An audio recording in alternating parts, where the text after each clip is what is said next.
And I've had the blessing to be able to listen to him, and even was asked one day to present him a theme, and I chose the theme becoming. Well, hello, Dr. Vijay. Very good morning to you, Amrita. We meet again. Yes, we have met. So what have you got today up your sleeve? Right. I was just catching my eye those roses, and I thought a rose is a rose is a rose, and a horse is a horse is a horse. But human beings are always human becomings. The whole planet seems to be populated with human becomings. Always becoming somebody or something in the movement of this becoming. And I'd like to introduce or get into that theme. As a little boy, I used to go to my grandmother, 4 years old, and I remember she only said, it was the only piece of conversation she had, "What do you want to become?" And then my brother who went with me said, "Captain," and I said, "Doctor," and so it happened.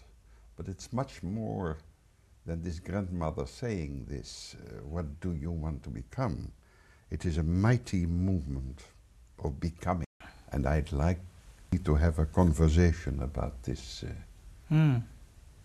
tremendous stream of becoming. To become. To become. And as a last nightmare, to become enlightened. Well, you've thrown a very profound question. Rightfully you said a rose is a rose. You see? A rose, I wonder if it wants to become a camel. I don't think so. Something has happened within itself of which it is not aware of, that it's going to become a rose. Right. If it is aware of that it's going to become a rose, then I'm sure it also wants to become something else besides a rose. So it's good in a way that it is not aware that it is a rose. You see, man says it's a rose. Yeah. A rose will never come unto a man and say, "I am a rose." If a rose comes to a man and says, "I am a rose," then he can be very certain that it is no different from a man. Even it will become, say, "I wish I was a lotus," or "I wish I was a good thoroughbred horse," or something it will say. Because then it will have the concept that I can become a horse, or I can become a camel. The concept. Yeah. The consciousness has not upsurged itself to a height in a rose. Yes. For it to be conscious that I have the capacity to become a horse.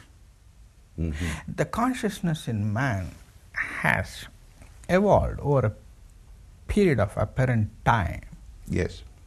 That he can become something other than what he is. What it is. Now we have to look into this very closely. Right. Now, it's a true grandmother statement. Every grandmother will say that. She did. Yeah. And they'll ask the grandchild, "What are you going to become?" What are you going to become? Purely because they haven't become anything. Yeah. Whatever they wanted to become, they could not become, so they want to become what they wanted to become through their grandchildren. Yes, true. Yeah. So if the grandchildren have become what she wants to become, then she feels in herself, "Oh, my family has become something." You see? Yes. And then she can pass her old age in peace. Yeah. But we must understand this thought, this urge to become. Yes, the drive. Yeah, because most certainly one day the grandchild will become a grandmother, and she'll have the same question to her grandchildren, and so on and so forth, until one is very sure, what is this to become? What is it? So now let us look into it deeply. Now, Whenever an apparent individual or a grandmother or a mature mind wants to become something, he or she should inquire these few points. If we have to become, what does it mean? It means, in a very subtle way, the individual or the grandmother has concluded, without being aware of the conclusion, that whoever she is addressing is not. Meaning, once you think that you want to become something, yes, it means that you have concluded you are not yet. Not You're, yet. yes, you are not something now. Right. You do not exist now. No. So you will have to become something. Now you are not.